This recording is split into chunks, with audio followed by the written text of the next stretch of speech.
Welcome to Eeha TV. హిందూ ధర్మ ప్రచారాలతో లక్షలాది మందిని ప్రభావితం చేస్తూ సనాతన ధర్మం ఎక్కడుంటే ఆయన అక్కడ మనకి కనిపిస్తారు. ఆయన ఎవరో కాదండో, రాధా మనోహర్ దాస్ గారు. ఆయనతో మాట్లాడి ఈ రోజు మనం చాలా విషయాలు తెలుసుకుందాం. నమస్తే గురువు గారు. తల్లి హరే కృష్ణ. మనం సర్వసాధారణంగా మతం గురించి మాట్లాడతాం కదా. మత మార్పిడి అనేది ఈ కాలంలో ఎక్కువగా జరుగుతుంది. అది దేశానికి మంచిది కాదంటారా? ఖచ్చితంగా కాదు. ఇది నా మాట కాదు. స్వామి వివేకానందుల వారు ఒక 150 సంవత్సరాల క్రితం చెప్పారు, భారతీయులు ఎడారి ఇతర మతాలలోకి మారితే వారిలో జాతీయతా భావం పోతుంది. అలా పోవడం ద్వారా వాడు దేశానికి శత్రువు అవుతాడు. ఈ మాట నిజము అని నిరూపించబడింది చాలాసార్లు. 1-2 ఉదాహరణలు చెప్తా. ఇస్లాం ఈ దేశంలో పుట్టలే, ఈ దేశానికి సంబంధం లే, కానీ ఈ దేశాన్ని మొక్కలు చేయగలిగింది. ఎగ్జాంపుల్ పాకిస్తాన్, బంగ్లాదేశ్. కొన్ని లక్షల దేవాలయాలు మసీదులుగా మార్చబడ్డాయి. కొన్ని లక్షల కోట్ల మంది మతం మార్చబడ్డారు. Same way Christianity, no related to India. భారత్కి సంబంధం లేదు, ఎక్కడో పుట్టింది, ఏదో వ్యాపారం పేరు మీద ఇక్కడికి వచ్చి కొన్ని రాష్ట్రాల్లో కొన్ని ప్రాంతాల్లో ప్రభావితం చూపిస్తూ ఇప్పుడు తెలుగు రాష్ట్రాల్లో కూడా వారు ఇదే పని మీద ఉన్నారు. ఏమవుద్ది మతం మారితే, ఏ దేవుడైతే ఏంటి అనే ఒక కామన్ హిందూ యొక్క ఆలోచన. కానీ మతం మారిపోతే ఏమవుతుందంటే వాడు గతాన్ని ద్వేషిస్తాడు,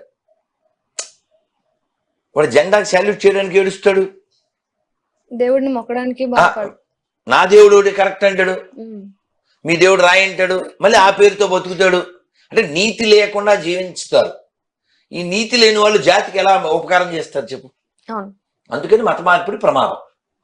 ఈ మాటలు నాకు కాదు, కేకే మహమ్మద్ గారు కూడా చెప్పారు. India is remain secular only until there is Hindus. When Hindus are minorities, no secularism. This words from KK Muhammad, archaeologist who work for Ayodhya. కానీ వాళ్ళందరినీ తెచ్చిపెట్టుకున్నది మనమే కదా.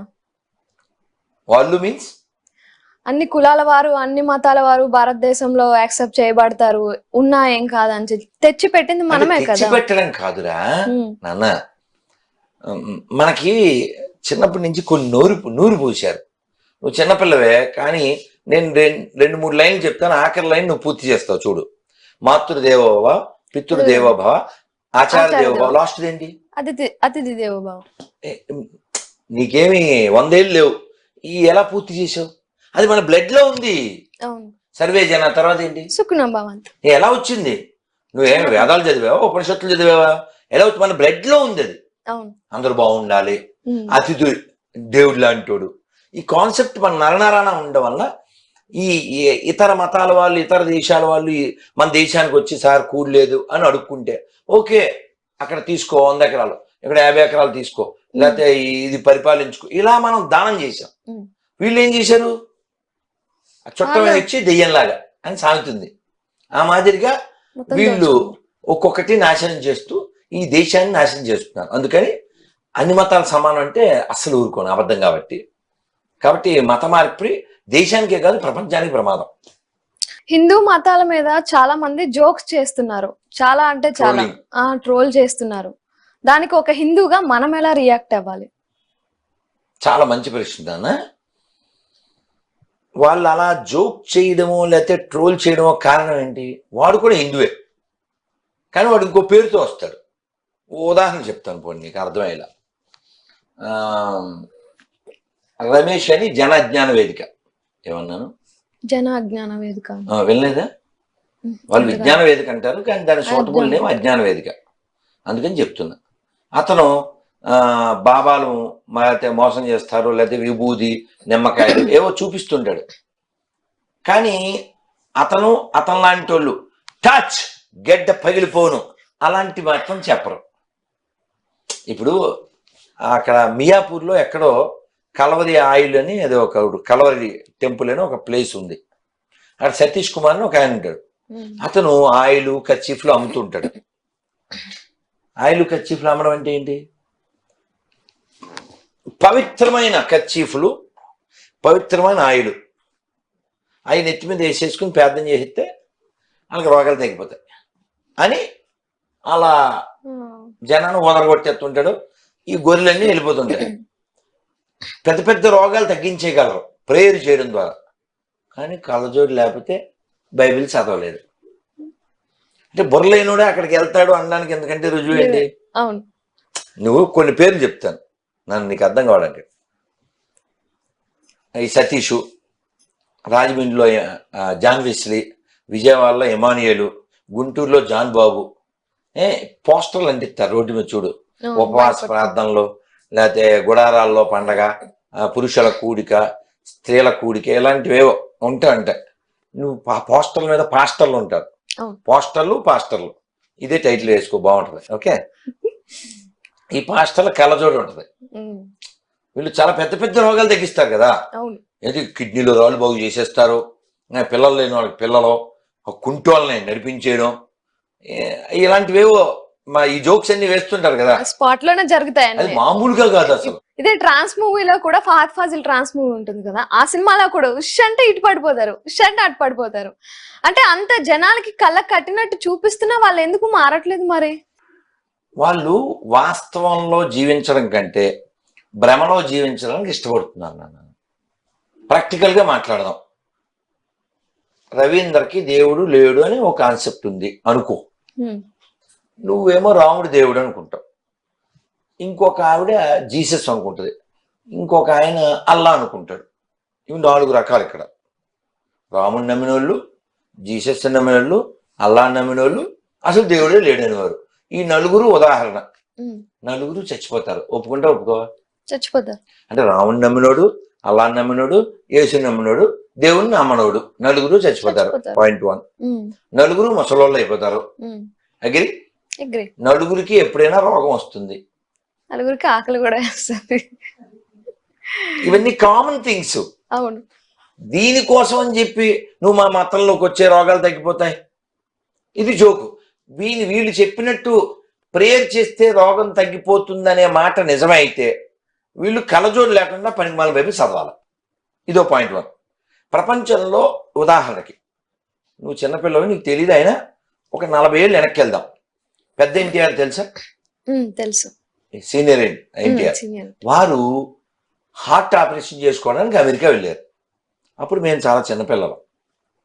తర్వాత ఏదో గొడవలు అయ్యి ఇక్కడ వాడెవడో ఆక్రమించి సీటు, ఏదో మొత్తానికి మార్పులు జరిగినాయి. అమెరికా ఎందుకు వెళ్ళారు ఆయన ఆపరేషన్ చేసుకోవడానికి? ఇక్కడికంటే అక్కడ ఎక్విప్మెంట్ ఉందని, అడ్వాన్స్డ్ అనే కదండి. అంటే రోగాలకు సంబంధించిన టెక్నాలజీ వాళ్ళు హైలో ఉన్నారు. అవునా? టచ్ గడ్డ పగిలిపోను అన్నప్పుడు ఇంత ఎక్విప్మెంట్ టెక్నాలజీ ఇదంతా అక్కర్లేదు కదా. You got my point? Point 1. అలాగే మనం ఆంధ్రప్రదేశ్ సంబంధించిన వాళ్ళం, మన ముఖ్యమంత్రి గారి పేరు మనకు తెలుసు, జగన్మోహన్ రెడ్డి గారు. వారు క్రైస్తవుడని కూడా మనకు తెలుసు. వారు వదినతో పాటు గుడికి రారని కూడా తెలుసు. గుడికి వెళ్లకుండా గుడి సెట్ వేసుకుని హడావిడి చేస్తారని కూడా మనకు తెలుసు. ఓకే, తిరుమల నాశనం చేస్తారని కూడా మనకు తెలుసు. ఎవరన్నా కాదంటే నిరూపించమని మాత్రం చెప్తున్నాను, ఎడిటింగ్ మాత్రం చేయొద్దు, ఎందుకంటే అన్ని నిజాలు కాబట్టి. గురుగారు టీటీడీ అన్నారు కాబట్టి ఒక క్వశ్చన్ అడుగుతున్నా. ఇప్పుడు లక్కీ టికెట్ అని ఈ మధ్యన స్టార్ట్ అయింది. అది 1000 రూపీస్ ఇస్తే ఒక పూజ, 2000 ఇస్తే ఇంకొక రకంగా దేవుడిని చేరుకోవడం విధానం చూడడం, ఇంకా 4000 మనం పే చేస్తే డైరెక్ట్ గా లక్కీ టికెట్ ని వాళ్ళే ఇచ్చేస్తున్నారు అనమాట. ఇలాంటివన్నీ ప్రజలకి మోసం చేసేలాగా పబ్లిక్ గా తెలిసేలా చేస్తున్నా గవర్నమెంట్ ఎందుకు ఏం చేయలేకపోతున్నా? ఇది మరీ జోకు. గవర్నమెంటే లూటీ పని చేస్తుంది కదరా, చేసేదే వాళ్ళు కదా. ఈ మోసం చేసేదే గవర్నమెంట్ కదా. అంటే ఈ నాన్ సెన్స్ పని చేసే, ఇప్పుడు నీకు అర్థమయ్యేలా చెప్తాను. నువ్వు ఎప్పుడైనా తిరుపతి ఎయిర్పోర్ట్ లో దిగి బయటకు వస్తుంటే కుడి పక్కన ఒక చిన్న కార్నర్ లో షాప్ లా పెట్టారు. ఏంటది? 10,500 కట్టండి. రాత్రి ఫ్లైట్ దిగావా, 10,500 కట్టి పొద్దున్నే దర్శనం డైరెక్ట్. దాని పేరు శ్రీవాణి ట్రస్ట్. గత 4.5 ఏళ్లలో ఎన్ని 100 కోట్లు వచ్చి ఉంటుంది? నేను అడిగా, ఈ డబ్బుని ఏం చేశారు? ఆన్సర్ ఏం పెట్టారంటే 600 గుళ్ళు కట్టించాం అని చెప్పారు. ఆ గుళ్ళు ఎక్కడ అని అడిగారు, ఆన్సర్ లేదు. కానీ ఈ డబ్బుతో పాస్టర్లకి జీతాలు ఇచ్చారు. ఇది మాత్రం నేను చెప్పగలను, పాస్టర్లకి జీతాలు ఇచ్చారు. మన డబ్బులు ఎవరికి ఇస్తున్నారు? మన దైవాన్ని విమర్శించే వాళ్ళకి. అంటే మన వేలే మన కన్ను. కాబట్టి ఇక్కడ దొంగలు వేరే వాళ్ళు ఎవరు కాదు, గవర్నమెంటే దొంగ. ఈ రీసెంట్ మీకు తెలియని పాయింట్ చెప్తున్నాను. ఏంటది? శ్రీశైలంలో పులిహారలో కోడికి సంబంధించిన ఎముకలు వచ్చింది. పులిహారలో గుళ్ళో. ఎందువలన? నేను టీటీడీ వాళ్ళని ఒక క్వశ్చన్ అడిగా. ఏ మసీదులోను చర్చిలోను హిందూస్ ఉండరు, మరి గుడిలో మాత్రం గుడిలో ఈ దరిద్రం అంతా కలుపుతుంటారు. నేను అడిగిన ప్రశ్న అంటే 5-6 ఏళ్ల క్రితం అడిగా, టీటీడీలో అందరూ హిందువులే అని ఒక శ్వేతపత్రం విడుదల చేయండి అన్న. నేను ఒక సామాన్యుణ్ణి. ఎల్వి సుబ్రహ్మణ్యం గారు ఎవరు? ఇది IAS officer who worked for 5 CMs. తెలుసా? ఎన్టీఆర్ దగ్గర, వైఎస్ఆర్ దగ్గర, ఇంకెక్కడెక్కడో 5 సీఎంల దగ్గర పనిచేశాడు ఆయన. అలాంటి ఆయన చీఫ్ సెక్రటరీ ఆఫ్ ఆంధ్రప్రదేశ్. ఆయన మేము టీటీడీలో పనిచేసే వాళ్ళని హిందువులా కాదా చెక్ చేస్తాం అన్నాడండి. అంతే. అలా అన్నారో లేదో ఆయన ఉద్యోగం ఆయనకి తెలియకుండా పోయింది. ఆయన టీవీలో చూసి ఓహో నాకు ఉద్యోగం లేదని తెలుసుకున్నారు. That is the respect given to such officers. So ఆంధ్రప్రదేశ్లో ప్రభుత్వమే ధర్మనాశనం చేస్తుంది. దుష్టులు అంత నాశనం చేస్తున్నప్పటికీ నికృష్టులైనటువంటి ప్రజలు వాడు మా పార్టీ, వాడు మా కులం అనుకునేటువంటి నీచులు ఉన్నారు. కాబట్టి పార్టీయే ముఖ్యం, కులమే ముఖ్యం అనుకునే దరిద్రులు హిందువులు కాదు. నాకు దేవాలయం ముఖ్యం, ధర్మం ముఖ్యం, దైవం ముఖ్యం అనుకునేవాడు మాత్రమే హిందువు. ప్రమాదం ప్రభుత్వంతో కాదు, దొంగ హిందువులతో. ఇప్పుడు అంటే కాంట్రవర్సీ అవుతుందో అవుదో నాకు తెలియదు, కానీ ముస్లిమ్స్ బీఫ్ని తింటారు, క్రిస్టియన్స్ కూడా అన్ని జంతువులను తింటారు. మరి వాళ్ళు మన పవిత్రమైన గుడిలోకి వచ్చేస్తున్నారు కదా, అలా రాకూడదు కదా. తలుపు వేసి ఉంది కాబట్టి లోపలికి దోమలు కూడా రాలేవు. నువ్వు తలుపు తీసావనుకో దొంగలు కూడా వస్తారు. దోషం దొంగలది, దోమలదా, నీదా? తలుపు తీసించడం కదా. బోర్డు పెట్టాల్సింది మనం కదా. మక్కాలోకి నేను ఒకసారి చూడ్డానికి రావచ్చా అని అడిగామనుకో, రానివ్వరు. మక్కా కాదు మసీద్లోకి రానివ్వరు కదా. నిన్ను కాదు, వాళ్ళ ఆడవాళ్ళని కూడా రానివ్వరు. అవును, నిన్ను నన్ను కాదు తల్లి, వాళ్ళ ఆడవాళ్ళని కూడా రానివ్వరు. అవును. నిన్న నేను క్యాబ్లో వస్తూ, అతని పేరు రియాజ్ ఏమో, నాయన మీ బుక్కులో ఒక మంచి తల్లి గురించి చెప్పు అన్న. ఇందాక వేరే ఛానల్ వాళ్ళు 26 క్వశ్చన్లు ఏంటి అని అడిగారు కదా. అందులో ఒక క్వశ్చన్ ఏంటంటే, మీ గ్రంథంలో ఒక మంచి అమ్మ ఉంటే చూపించండి అని అడుగుతాను. 0. అదే మనం ఎంతమంది చూపిస్తాం? చాలా మంది ఉన్నారు. లక్ష్మీదేవి, సరస్వతి. దేహము ఈ ప్రాణము భారత్కు అర్పించాలిలే, దేహము ఈ ప్రాణము భారత్కు అర్పించాలిలే. ఎందుకు అంటే ఈ భూమి నా తల్లి, ఈ భూమి నా తల్లి, ఈ భావన మనకుంది. వాళ్ళకి ఆ మాతృభావం లేదు. రాముడు ఏం చెప్పాడు? బొబ్బిలిపల్లి సినిమా చూడలేదు నువ్వు, వాళ్ళు పుట్టలేదు అప్పుడు. మీ నాన్న చూసి ఉంటాడు ఆ సినిమా. అప్పుడు తొండి ఉంటాడు మీ నాన్న. ఆ సినిమాలో ఓ పాట ఉంటుంది, అంటే మా కాలం వాళ్ళకి తెలుస్తుంది, 35 ఏళ్ల క్రితం. జననీ జన్మభూమిశ్చ స్వర్గాదపి గరీయసి, ఏ తల్లి నిన్ను కన్నదో ఆ తల్లినే కన్న భూమి గొప్పదిరా. అంటే సినిమాలో కూడా దేశభక్తి ఉండేది. కానీ మీరు అనాలిసిస్ చేయండి. ఇప్పుడు మన చరిత్ర, మన పురాణాలు, వీటిని మనం సినిమాలుగా తీయాలంటే 1,00,000 సినిమాలు తీయచ్చు. అవును. అదే బైబిల్ ఖురాన్ మీద ఎన్ని సినిమాలు తీస్తావు? ఓ సినిమా తీస్తే అయిపోద్ది. Okay, point 1. ఈ జనని జన్మభూమిశ్చ ఉందా? ఎక్కడిది ఈ శ్లోకం? సినిమాలోది కాదుగా, రామాయణంలోది. రామాయణంలో ఎవరెవరితో మాట్లాడారు?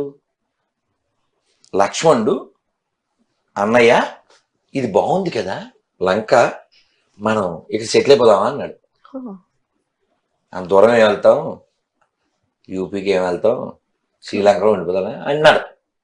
అంటే మనకి తెలియదు సుమా, ఏదో లక్ష్మణుడికి ఏదో కోరికను కాదు. అప్పుడు స్వామి ఏమన్నారు రాములు వారు?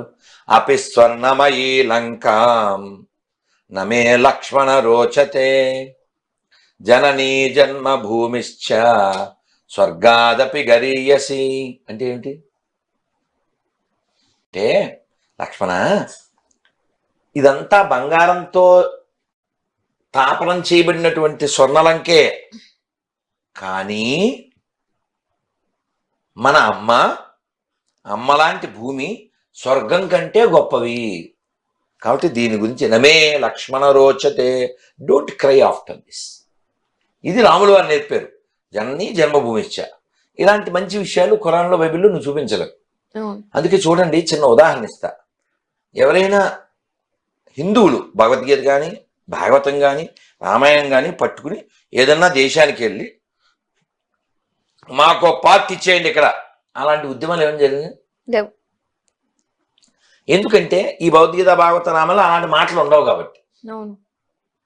అదే మన దేశం అయినప్పటికీ కూడా పాకిస్తాన్ అనే కొత్త దేశం ఇందులోంచి పుట్టించి కొన్ని లక్షల మందిని చంపేశారు.